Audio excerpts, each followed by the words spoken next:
Dicas para uma futura esposa de pastor. O marido está terminando a teologia agora. Já estou vendo coisas que terei que ter paciência e não se intrometer no chamado do amor. Adorei. No chamado do amor. Parece nome de filme gospel, hein, galera? Imagina, novela da Record, né? No chamado do amor. Toda sexta, sei lá.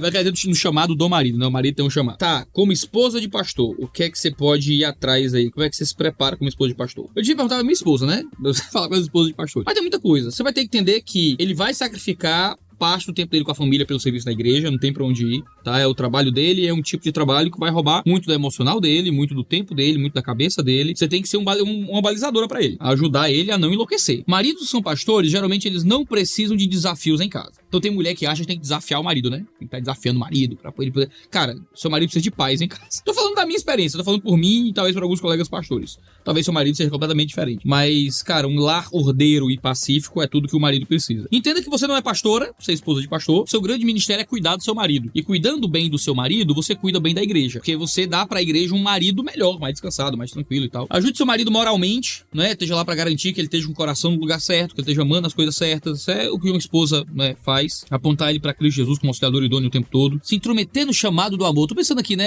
Como é que você estaria se intrometendo no chamado dele, né? Você pode aconselhá-lo, obviamente. Você pode dar suas opiniões sobre alguma coisa, mas você tem que entender que você não é confidente da igreja. Não é que ele vai chegar pra você pra confidenciar as coisas secretas da vida da igreja. Nunca é muito saudável que isso aconteça. Caso aconteça, é importante que você seja a pessoa mais sigilosa do planeta. É muito comum que mulheres de pastores sejam a fonte de fofoca e de espalhar a vida da igreja para outras pessoas. Então, pelo amor de Deus, tá? Você é esposa de pastor, se o seu marido precisa desabafar com você sobre alguma coisa que envolve a vida da igreja, você segura, guarda, você não vai, né, expor isso pras pessoas por aí. Ajudá-lo na vida prática, aí depende muito, né, da estrutura familiar de vocês. Você é uma mulher que trabalha fora e por isso vai ter que ter uma agenda muito difícil, sei lá, você vai ter muitas crianças pra cuidar, mas uma coisa que a Isa faz por mim que me ajuda muito é me ajudar na vida prática. Então, por exemplo, é domingo. Domingo eu tô com a cabeça no sermão, vou ter que pregar. Vou ter que encontrar outra pessoa. Quero ver se fulaninho vai pra igreja ou não vai. Será que esse clã tá bem? E aí eu fico ali organizando na minha cabeça. Cara, ter que organizar uma coisa na casa, ter que fazer minha própria comida, ter que preparar meu próprio lanche, ter que arrumar minha própria roupa. Tudo isso às vezes é um estresse a mais. Mas isso é uma bobagem, né?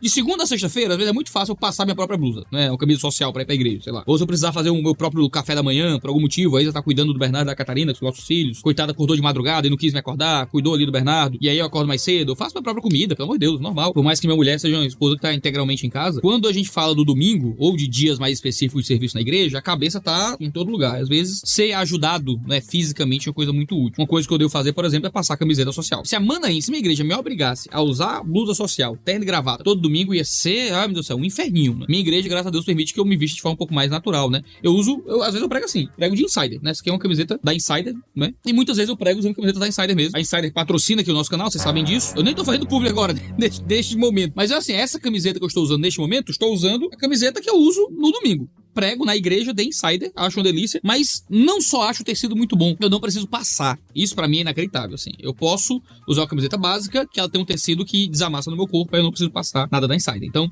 minha vida fica muito mais fácil, não é? Quando eu tenho ou uma esposa que resolve pra mim essas coisas, quando eu tô muito atarefado, ou roupas que eu não preciso nem cansar minha esposa, né? Pode parecer uma bobagem, né? Iago, passar uma roupa? Oh, meu Deus do céu. Esse é o conselho que você dá para uma esposa de pastor? Passar uma roupa? Mas você não entende o quanto a vida pastoral pode ser estressante e quanto esses cuidados na vida prática podem ser úteis para uma mente que já tá, às vezes, muito atarefada com as coisas se resolverem. E claro, todo o cuidado espiritual de orar pelo seu marido, de garantir que a vida doméstica esteja sendo uma vida doméstica saudável, de intimidade física e ter um bom casamento, isso é muito importante. A melhor coisa que uma esposa de pastor pode dar para a igreja é dar para o pastor um bom casamento. Se você quiser lembrar disso, lembre disso. A melhor coisa que uma esposa de pastor pode dar para uma igreja é dar ao pastor um bom casamento. Claro que na parte que lhe cabe, não é? Se ele for um babaca também, aí não tem como você dar um bom casamento para a igreja, mas aí ele não deveria ser pastor também se ele for um babaca. Ele não tem muito o que fazer. Se não fosse pastor, qual profissão seguiria? Rapaz, se eu não fosse pastor, já mudou muito, né? Houve um período que eu não era pastor, fui vendedor, trabalhei vendendo livros numa livraria bíblica, já fui missionário e coisas assim. Se eu não fosse pastor, talvez fosse ser professor de teologia, você voltar a dar aula em seminário, ficaria em alguma área de educação, iria para a área de educação teológica. Agora, Iago, você não pode ir para seminário, dar aula assim, isso é meio que tá no ministério. Talvez eu ficasse no YouTube mesmo, fazendo produção de conteúdo para a internet de tempo integral, não é? Ficar ali de tempo integral sendo um produtor de conteúdo teológico para o YouTube, edificando a igreja, ensinando a igreja, instruindo a igreja, trazendo ministrações, que sabe, pregando itinerantemente aqui na internet. Iago não pode nada disso, não pode fazer nada com teologia, proibido falar de Deus. Tem que fazer outra coisa. Aí, assim, tem alguns caminhos. Um caminho seria, talvez, ir para o mundo universitário. É o que eu faço, eu geralmente venho desse ambiente acadêmico, minha ideia era ser acadêmico, até o mundo de virar pastor e youtuber, né, tirou isso de mim. Mas minha ideia era ser acadêmico, eu voltaria talvez à academia, ia fazer um PhD em algum lugar, estudaria alguma coisa, e aí ia ser professor de universidade. Seria um caminho, eu acho que seria um caminho interessante. O outro caminho seria investir na carreira de influencer, né? Ia fazer o canal o quê? De política, de educação, de gameplay, de Minecraft, sei lá o que eu faria. Só sei que eu continuaria sendo garoto propaganda da Insider. Isso onde eu estivesse, isso eu continuaria sendo, porque a Insider está no mês do consumidor. A Insider é a camiseta do futuro, tecnologia de camisetas que passam sozinha no corpo, são hipoalergênicas, possuem uma cor que não desbota. Eu tenho camisetas pretas da Insider, tem uma que eu tenho há quase um ano, e tem essa aqui que ganhei há pouco tempo, e elas estão idênticas. Uma foi bem lavada, a outra foi menos lavada, e as cores não desbotam. E nesse mês do consumidor, você pode chegar a 38% de desconto com o meu cupom TEOLOGIA15. Vocês já são fãs da marca, têm realizado compras na Insider há muito tempo, têm visto como o atendimento ao cliente é muito bom, têm visto como o produto realmente vale a pena. O pessoal lá da igreja, lá na Manaim, Insider virou farda do ministério masculino. Eu sempre digo pro pessoal que eles não precisam comprar as coisas que eu divulgo na internet. Mas o pessoal se apaixonou pela Insider porque eu vou pra igreja de Insider, eles pegam no tecido, pastor, o tecido é bom mesmo, não sei o que, vê o produto, compram, galera, não pode ter uma promoção que faz o pacote e a galera compra lá um monte e usa o cupom do pastor, muito obrigado, porque Insider é tecnologia para você se vestir melhor. E nos dias 15, 16 e 17 você tem frete grátis em qualquer compra, além de receber de brinde, de grátis, as Spectrum Low Socks 2.0, as meias tecnológicas da Insider para qualquer compra nesses mesmos dias acima de R$349. Eles têm t-shirts, têm manga curta, manga longa, gola em U, gola V, possuem cuecas tecnológicas que não dobram. Você já teve aquelas cuecas que dobra, que fica apertando? Insider acaba com isso. Fora as undershirt blocks, a segunda pele, que segura o suor debaixo da sua roupa para você não ficar todo suado por aí. É inacreditável. Conheça os produtos Insider no link que estarão aí na descrição, aproveitando as promoções incomparáveis do mês do consumidor. Não falo a língua do país que moro. Olha que pergunta. Por isso não consigo congregar. Onde devo entregar o dízimo? Você tem que estar pouquíssimo preocupado no momento com o dízimo, tá? Você tem que estar preocupado com congregar, no fim das contas. É importante que você ache uma igreja e vá aprender o idioma do país que você mora. Se você chegou há pouco tempo, vai na batalha. Ir à igreja vai até te ajudar a entender esse idioma. Você não pode aceitar ficar sem conhecer o idioma do país que você mora. Então vá lá nesse processo de aprendizado. Eu sei que é muito difícil, mas se você está morando nesse país, você não tem escolhas. Vá lá, ou você acha uma igreja de imigrante, ou você vai tentar aprender a língua do país que você está morando. E o que você faz com suas ofertas? Ou dá na igreja que você está indo para aprender um novo idioma. Se você está escolhendo uma igreja, sei lá, escolhe uma agência missionária e manda o dinheiro, ou o que é que seja. Mas não se contenta em ficar isolada sem vida de igreja, não. Ela é da Assembleia de Deus, ele é batista calvinista, pode dar certo? Ou seria um tipo de julgo desigual para ambos? Ah, não. Julgo desigual. Primeiro que julgo desigual nem é isso, né? Julgo desigual é você permitir pessoas que vivem em pecado sem arrependimento na igreja. Isso é julgo desigual. O texto de Paulo é isso, não é sobre namoro, não, tá? Agora, casar com um descrente é pecado. A escritura fala isso com clareza em vários lugares. Não case com descrentes. No meu livro Fogo no Parquinho eu falo sobre isso. Tá lá toda a teologia do assunto. Se vocês são dois cristãos de teologia diferente, isso não é julgo desigual. Não existe nada que lhes impeça de casar. A coisa mais tranquila do mundo. Agora, é fundamental que haja maturidade para lidar com as diferenças e decisões claras no que envolve que igreja vocês vão congregar. Vocês vão para Batista Calvinista ou vão para a Assembleia de Deus? É uma boa questão. Seu marido respeita a sua visão sobre profecias e línguas? Você entende que o Deus que seu marido adora é um Deus cristão também? Ou teu marido fica zombando da tua crença em línguas, fica dizendo que o Deus calvinista é um diabo, é do mal, e ele não queria para a Assembleia, você não queria para uma Batista Calvinista? E aí? Se isso não for muito bem conversado e muito bem estabelecido, vocês vão ter muitas brigas. Então isso é importante, estar na ponta do lápis, estar bem conversado, sendo vocês claros uns com os outros. Como você soube que tinha um chamado de Deus para ser pastor? Quando eu me converti, eu já me converti com isso na cabeça. Assim, foi meio que é estranho. Eu fiz um cálculo matemático meio esquisito, assim. Que é meio que o modo como minha cabeça funciona. É o jeito que eu tenho de pensar. Que é, eu quero glorificar a Deus o máximo que eu posso. Eu quero dedicar minha vida ao Senhor, que me salvou o máximo que eu puder. Qual é a forma que eu tenho de fazer isso melhor? Eu entendi. É me dedicando ao ministério. Então pronto. Quero me dedicar a Deus o máximo que eu posso. O ministério é o lugar pra isso. Vou pro ministério. Eu acho que isso nas primeiras semanas de crente, sabe? Foi assim que minha cabeça funcionou. Então foi daí que eu comecei. Então Eu ia evangelizar de porta em porta, eu ia evangelizar na praia, eu ia pra vigília toda semana de madrugada. Literalmente todo sábado pra domingo eu tava virando a madrugada em oração com o pessoal da igreja. Tentei entrar no grupo de louvor, entrei no grupo de teatro, entrei no grupo de dança, dancei na igreja. E fui mandado embora por falta de malemolência. Faltou malemolência. Era um tempo pré-smartphones, né? Então, graças a Deus, não tem filmagem dessas coisas. Louvar o nome de Deus. Mas não era muito desmoiacado, não. Aquelas danças meio, sei lá, dança de homem de igreja, né? Aquele negócio meio durão, assim. Era durão demais, bem a Deus. Tentei fazer tudo que foi possível. Me mandaram embora do louvor, porque eu não tinha talento. Me mandaram embora da dança, porque eu não tinha talento. Até fiquei um tempinho no teatro, porque eu tinha uma voz alta, mas na hora que compraram o microfone sem fios, eu não precisava mais de mim no teatro. Me encontrei no evangelismo e no ensino. Então era pregação e evangelização, foi onde eu consegui gastar mais tempo. Nos meus primeiros anos de conversão, comecei a dar aula de EBD e tal, e aí foi as coisas caminhando naturalmente. Até chegou uma hora que eu entendi que queria ir pro seminário, porque tinha terminado o ensino médio, tava na faculdade e queria estudar pra ser pastor, e foi assim. Foi um processo meio maluco da minha própria cabeça. Quem tava do meu lado lá, a igreja, deixou eu ir pro seminário e o resto é história. Afinal das contas, uma igreja me chamou pra pastorear. Mas foi isso. Eu queria poder dedicar minha vida a Deus o máximo que eu pudesse, da forma mais intensa que fosse possível. É chato ser abordado por um seguidor na rua? De jeito nenhum. Nunca, jamais. É ótimo, porque eu consigo receber alguma troca. Eu tô aqui falando por uma câmera. Eu estou sozinho num quarto, né? Não tem ninguém aqui. Tirando os fantasmas aí que passaram.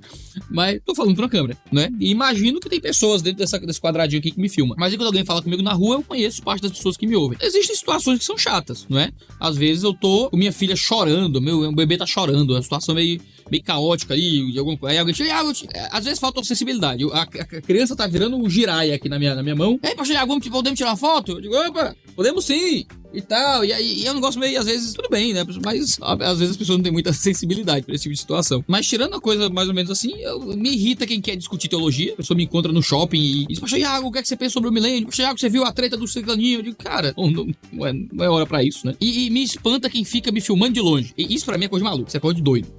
Desculpa aí você que fez isso, você é doido. Eu tô vendo numa praça, empurrando meu filho, brincando com minha esposa. Aí eu olho e tem uma pessoa assim, ó, celular assim, ó, numa mesa, apontando assim, ó. Aí eu olho, a pessoa baixa lá e disfarça. Ou então dá um tchau. A pessoa tá me filmando, aí eu percebo que eu sou filmado, a pessoa dá um tchauzinho e fica assim, ó. Eu digo, ok, sabe, eu sei lá, eu tenho vergonha, eu acho, pena da pessoa, eu não sei o que é que eu sinto.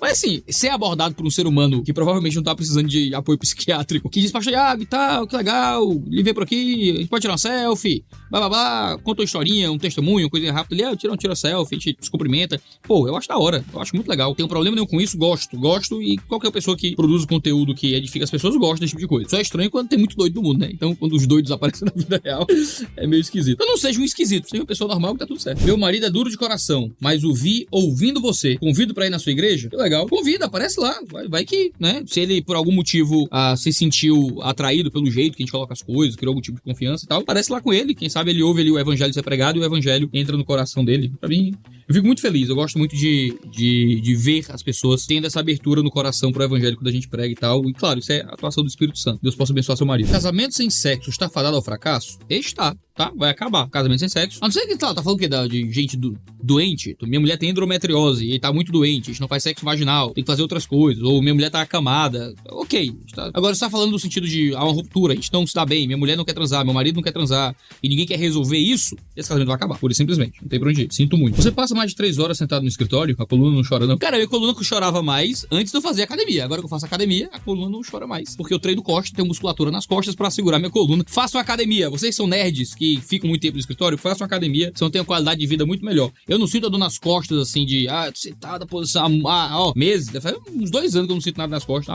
Aproveite pra se exercitar. Sou muito direto ao ponto. Não sei pregar por meia hora ou 1 hora. Alguma dica sobre? A melhor dica que eu posso dar é prepare bem o seu sermão e não passe de meia hora. Se é muito direto ao ponto, beleza. Isso não é um defeito, certo? Não é um defeito, é uma característica. Deixe muito bem estabelecido o que é que você quer dizer e entenda que você, mesmo sendo direto ao ponto, precisa preencher o seu sermão com conteúdo que seja útil para as pessoas. Beleza, eu vou pregar, vou dar uma informação. Essa informação tem que ser explicada, eu vou explicar. Essa informação tem que ser aplicada, eu vou aplicar. Essa informação pode ser ilustrada, vou ilustrar. E aí eu começo a dar mais escopo e mais robustez ao meu sermão. Você ter histórias, ilustrações, aplicações, explicações e contextos para adicionar àquela frase, àquela afirmação que você quer dar, não é deixar de ser direto ao ponto, mas é ir direto ao ponto das formas corretas, que é estabelecendo mais estofo e contexto do que você quer dizer. Ruim é você ficar transverseando e fala disso, e conta a história, e fala daquilo, vai pra cá, vai pra lá, aí é ruim. Mas se você é direto ao ponto no sentido útil, no sentido bom, você só não é muito de florear as coisas, não tem problema, mas você tem que conseguir estruturar o seu sermão direitinho. Agora, não pregue mais de meia hora. Se você não tem potencial homilético, força homilética,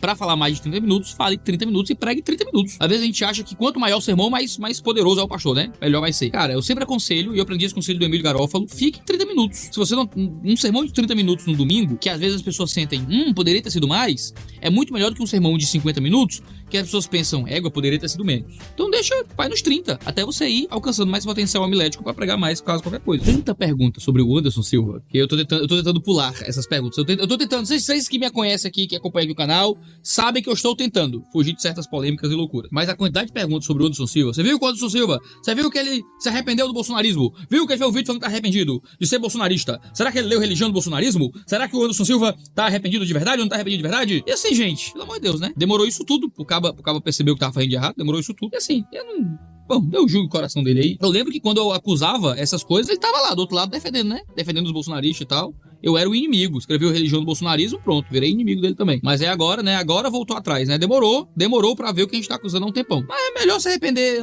antes tarde do que mais tarde. Ótimo. Mas assim, o bolsonarismo dele, pra mim, é o menor dos problemas do Anderson Silva, tá? Quando ele se arrepender das coisas que ele fala sobre mulheres, na hora que ele se arrepender da teologia da feminilidade dele, na hora que ele se arrepender dos absurdos que ele prega sobre feminilidade, aí beleza. Aí pra mim tá bom. Quando ele se arrepender de dizer que a mulher tem um potencial demoníaco maior que o do homem, quando ele se arrepender de dizer que a função das esposas é adorar os maridos, quando ele se arrepender de dizer que o universo é centrado na masculinidade, quando ele se arrepender de dizer que a mulher não foi criada à imagem de Deus, aí eu começo, né, a acreditar em qualquer arrependimento que venha dele. Até lá, pra mim, os problemas são os mesmos. Como você encontra tempo de qualidade com sua esposa em meio a uma rotina tão intensa? Rapaz, eu tenho algumas vantagens. Primeiro que minha esposa, ela não trabalha fora. Isso me ajuda muito, né? Ajuda, assim, meu casamento, eu vou falar da minha realidade, tá? O meu casamento estaria destruído hoje se minha mulher tivesse um emprego. Por que eu tô dizendo isso? Que eu sou um machista que não quer que minha mulher trabalhe? Não, foi um arranjo que a gente fez na nossa própria família que funciona bem pra gente. Mas, com a minha rotina de trabalho, tanto que eu trabalho, tanto de coisas que eu faço, se eu tivesse que competir com o emprego pra ter um tempo com minha mulher, acabou, a gente não ia ter tempo pra nada. Mas minha mulher tá o tempo inteiro em casa, então isso ajuda muito, porque às vezes eu consigo trabalhar em casa, eu tenho um computador em casa, que às vezes eu trabalho lá, então tem muita coisa que eu consigo fazer na sala de casa, sento na sala de casa, sento na mesa de casa, fico trabalhando ali e interagindo com a minha esposa, conversando com a minha esposa, com meus filhos e tal. Apesar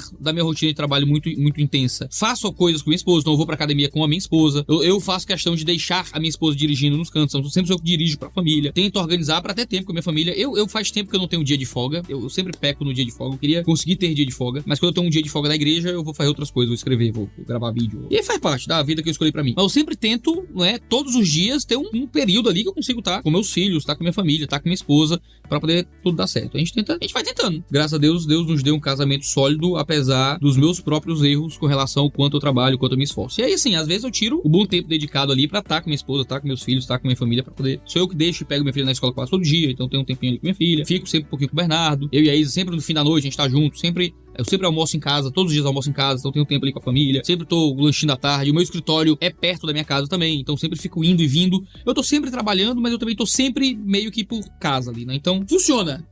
Como funciona pra gente? É meio que do nosso jeitinho maluco, mas funciona. A Isa não é de reclamar muito, né? A Isa não é de ficar chateada com nada, mas tem dado certo. Graças ao bom Deus. Orem por mim, tá? Orem por mim pra eu continuar podendo cuidar da minha casa. Eu também diminui muito. Muitas coisas que eu fazia, eu diminuí a carga de trabalho, diminuí muito do tempo que eu gasto com algumas coisas. Tô escrevendo menos. Tava publicando 3, 4 livros por ano. Tô escrevendo menos agora, mais devagarzinho e tal, pra publicar num ritmo mais lento também, né? Tô cuidando aí, pra poder tudo dar certo. É pecado desejar que meu ex-noivo fique calvo, mesmo sendo da igreja, foi muito perverso comigo. Vou postar até no Instagram isso aqui. Meu Deus. Acho que é pecado. Seria desonra ao meu pastor se o pastor do meu noivo realizasse meu casamento? Não, gente. Pelo amor de Deus, né? Tem uns pastor por aí que às vezes é uma galera de um ego frágil. Eu já vi isso, tá? De um ego ferido. Que, meu Deus, não realizei o casamento dessa membra porque o marido é de outra igreja e foi o pastor que realizou. Às vezes tem um pessoal que chega pra mim da igreja, que é muito engraçado, né? Vem se explicar os coitados. E claro, é bonitinho, é até belo, né? Pastor, eu vou casar dia tal e tá, tô fazendo curso de noivos com o pastor fulano, e aí o pastor do meu marido, o pastor da minha noiva vai casar a gente, porque a gente vai vir pra cá. Acontece muito isso. Quando os membros vão casar e vão vir pra nossa igreja, geralmente quem tá mais envolvido na celebração é o pessoal da outra igreja, porque é um jeito de se despedir e tal, e isso é muito comum. E assim, o pessoal chega todo cheio de dedos, achando que a gente vai ficar chateado, ofendido, o que é que seja.